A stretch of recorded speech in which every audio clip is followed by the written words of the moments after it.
Hey there, everybody. Welcome to our review of The Handmaid's Tale Season 4, Episode 1. We are here at this channel discussing The Handmaid's Tale for the first time. Yeah, which I'm really excited about. I really like this show. I've been watching it since it first came out. It films in Toronto, so that's kind of exciting for me. I haven't been home in years, so it's nice to see little bits of Toronto in there. I'm excited because I'm a little bit of a new viewer. I've caught up pretty recently, and I've got like all this like Handmaid's Tale just like swirling around in my brain right now, and You've got it all fresh. it is very, very fresh. It is farm fresh, dare I say. Okay, I will just start by saying this. Before I even watched this episode, I saw the title for the premiere was Pigs, and my initial reaction was, oh no, because if I think pigs and I think TV shows... You think Hannibal. I know where you're going. Yeah, I think Hannibal, which as gross as certain pig-related things were, Hannibal is still grosser. That is the title. I never want to think of it again, and yet here I am thinking of it. Yeah, no, pigs now, every time I hear that, same thing. Hannibal. If you guys have not seen Hannibal, you should really watch Hannibal. It is phenomenal. Just be forewarned about the pigs. Okay, we're going to talk about June's new place.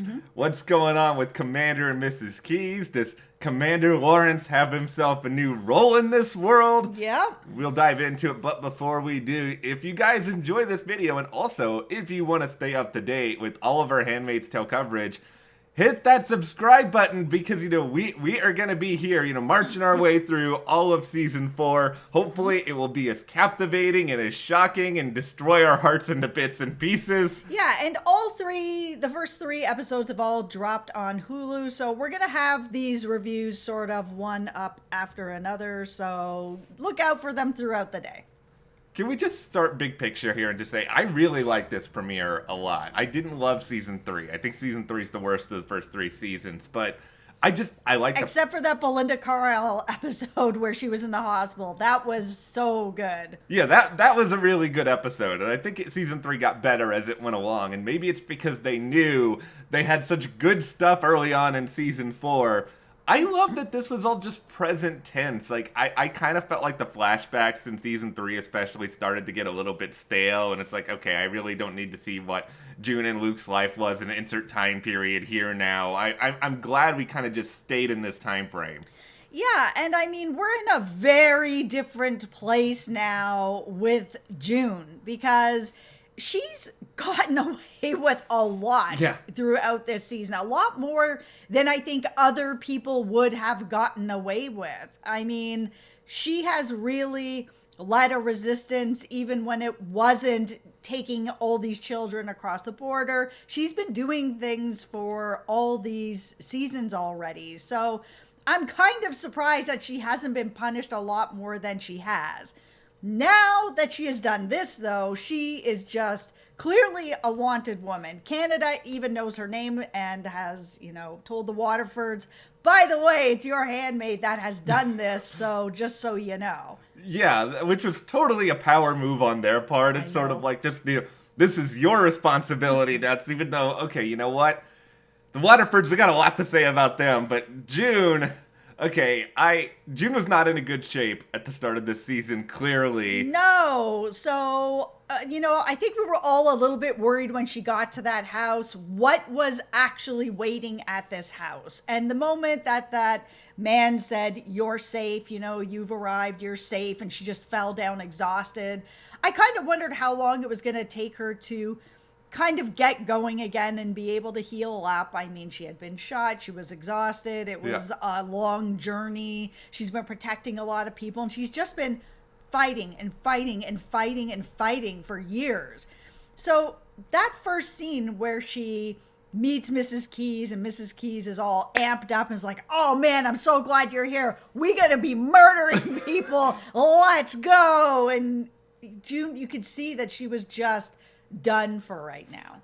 Yeah, Mrs. Keys, just the first sight of I mean, this was already just weird and, messed up in all the ways you would expect from the Handmaid's Tale, that I don't know how old Mrs. Keys is supposed to be. She's really, really young. Yeah, she looks like maybe 14, I don't know, 15, 14, 13, too young. I expected her to just pull out the, Arya Stark list at some point in here, because it felt like we were going in that direction.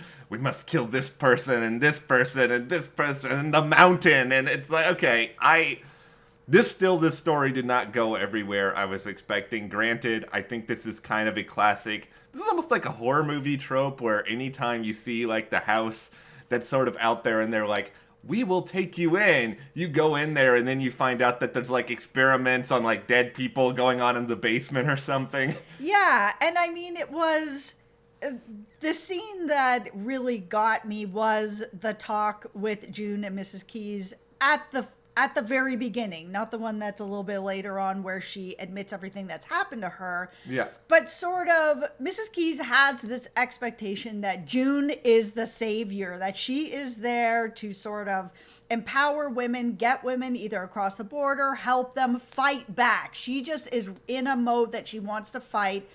And June is in a mode where she needs to rest. And a little bit of that fight, it hadn't left her, but it was quiet at that moment. I really like this conversation because Mrs. Keys is the person who brings back a lot of June's fight and kind of reminds her why you're here, why you've done this, why are you on the run? This is all because you are fighting against what is going on and your fight is not over. I really like, too, just June sort of first trying to take all of this in, because it sort of reminded me of one of these people who you see, Bob saved someone on the subway, or you hear these stories about these people who become kind of heroes overnight. And they're not used to people, knowing their name, knowing their heroism, and they sort of expect them to be like this all the time. And it's June has become sort of this, bizarre pseudo-celebrity overnight where they're like, you're June Osborne. I know what you're capable of. I need you to kill and do what I want and do it right now as though you are not a human and you don't have any other needs. And I think it took June time to get there, and I appreciated that. Yeah, and... clearly June needed a little bit of sort of, it wasn't obviously a pep talk or anything like that, but she needed that motivation to keep fighting forward, to remind her that she is still here and hasn't left because she is still looking for Hannah. That's why that scene at the end where Mrs. Keys comes and is like, is it okay if I lie down with you? And June is like, yes, of course, lie down. And she's like, I love you. And she's like, I love you too, banana. I was like, that is perfect, because it really is what she needed to get that extra push over the hill and get back into the game. Yeah,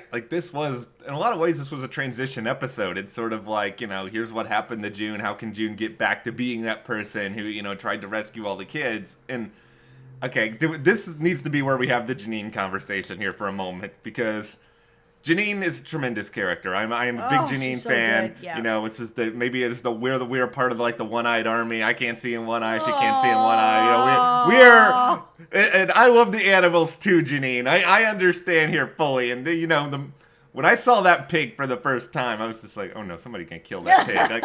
I was just happy that they didn't do it on screen. But then when Mrs. Keys is making Janine eat the pig, I understand, Mrs. Keys, you've gone through some really, really horrible, unspeakable stuff, but, Janine's clearly struggling here. Like June told her after the fact, help Janine out. Yeah, no, that was a really tough scene, and, at that point, we didn't know where Mrs. Keys was coming from and where all this anger inside of her was coming from, why she was taking things out on Janine, because clearly Janine hadn't done anything, and that Mrs. Keys put a lot of expectations on June, that she thought June was coming there to be her savior, because June has been the savior of a lot of people. And then it's sort of, you meet your hero and they're not exactly what you think they are, because like you said, they're not on all the time, battling Goliath. So it was good then afterwards that we finally got some clarity on what Mr. Keys has been doing to her, and having this revolving door of men. We've had eyes. He said guardians, whoever wants to come in, other commanders, and be with his wife to try to get her pregnant. It's just horrifying what this young, very young person has been through. There's just interesting things about Mr. Keyes, the character, as well, because when we sort of saw him, he was talking as though he didn't remember who June was. It wasn't explicitly clear if he's suffering from dementia or something like that. Yeah, I wasn't sure if he was suffering from a dementia or because he also mentioned that he's a bit scared of Mrs. Keyes, so I was wondering, is Mrs. Keyes poisoning him or changing his mind in some other way to make him fearful, which would then explain why all these handmaids and all these Marthas are at this house and why the commander isn't doing anything about it. Yeah. But at the same time, this is where I am a little bit critical of the show, of people who would have dementia in this world in a commander position would be taken out of that position. They wouldn't be given that position anymore. They would be retired out of that. So why has nobody retired him out of it, unless him being on this farm is his retirement, but he's still considered a commander? It's weird, yeah. I don't know if Gilead does like standard wellness checks where they go door. It feels like that's something Gilead would do. Yes, I would assume that, under his eye all the time, that people would be coming out to that farm. And if people are coming out to be with his wife, then people know that there's stuff going on there. Yeah. To some degree. Like, maybe they are hiding all the handmaids and Marthas when people show up. But just the same, they know that they're coming in and being with his wife, and they know that there is something going on with Mr. Keyes in general that I'm surprised. People have been taken out of command for less. Yeah. Yes, they have. And yeah, I'm a little bit more okay trying to rationalize, okay, maybe they find a hiding place for the handmaids, the Marthas, for all that sort of stuff. Like, maybe that's okay. But the other part of it with Mr. Keyes is, I don't know if it's just a plot hole. I don't know if there's some other explanation that they'll introduce. Yeah, maybe there'll be more coming on that. Because they really didn't give us too much about Mr. Keyes. Just kind of like he's just not really involved in what is going on with Mrs. Keyes. So elsewhere in this Gilead world now, we have Commander Lawrence, who, he's sort of locked up. It seems like he's getting put into a new direction, which I guess if you have, if you have this character still around, and I didn't know what they were going to do with him moving forward, you might as well, I guess, give him something like this. Yeah, he had a trial that he wasn't allowed to be at. Yeah. Where later he was like, all right, how did I do, kind of thing. And it is actually quite weird. Again, I'm having a hard time believing it, because this is such a hard society that is done unspeakable things to all their people, that a quick conversation with Nick about the direction that they're going to try to get the kids back instead of going up against Canada, that there's another way that they can go about it. They don't need to keep him alive for that. They can get the information that they need out of the commander and then put him on the wall, because he's done things that Gilead would put him on the wall for. Like, I'm having a hard time believing that he is not going up on the wall and that they're like, you know what? We've decided that you are now going to be in a position of power working with us to get the kids back. I'm just kind of like, what? Okay, here's my theory on this is going to be the on-the-wall red shirt theory for the Handmaid's Tale. If you are insert nameless commander, handmaid, or Martha here, you can go on the wall and nobody will care.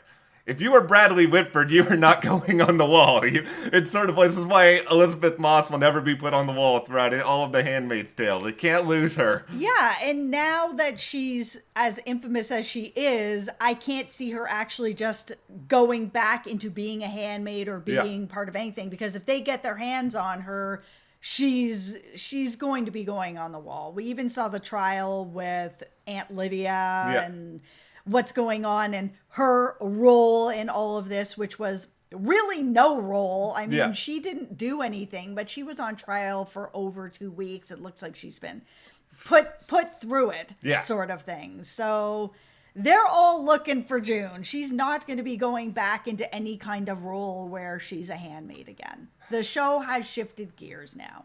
They have, and I'm fine with that. I don't need to see the same old thing time and time again, and I'm even fine with something new for Aunt Lydia, who is probably, by far, one of the most easily hateable characters out there. And really complicated characters. Yeah. Like, we've seen her give, empathy to people, especially Janine. We've seen it even with June. We've seen her anger. We've seen her keep people in line. Even at this trial, we saw her...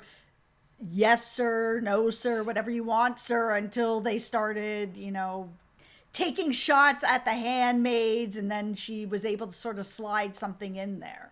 This is, I think, what makes this show so good, is that you have a lot of characters who you just do not like with any fabric of your being, and yet you still want to see them. Like Aunt Lydia, I still want to watch her story. Serena, I still want to watch her story. Fred, he can go, but other people, I still want to watch their stories. I'm out on Fred. I'm sorry, I'm done. It's going to be interesting to see where this goes, because this season feels like it is going to be a lot more political, a lot more resistance with the May Day and everything that's going to be going on with June, sort of organizing and getting people together, and what else can they do to rescue more children or get more people out of there. It seems like Canada is not going to be giving those kids back, because that talk with the Waterfords are like, they should be with their families. And he's like, yeah, and they are. I'm just like, 10 out of 10. Oh, anyone who owns Fred to his face, you deserve a standing ovation to me. I enjoyed every bit of that. I revel in that. I don't know what they're going to do with Serena and Fred at this point, honestly. Yeah, that's the thing, is I don't know, as much as I've enjoyed seeing their story, I don't know where they go from here unless they actually start working with the Canadian government. Yeah, and that's, I would guess it's more likely Serena would, but than Fred, just from what I've seen. I'm not guaranteeing it, because it feels like for right now, they're just sort of like, you're a criminal. No, you're a criminal. And they're just like doing the Spider-Man meme at each other. Yeah.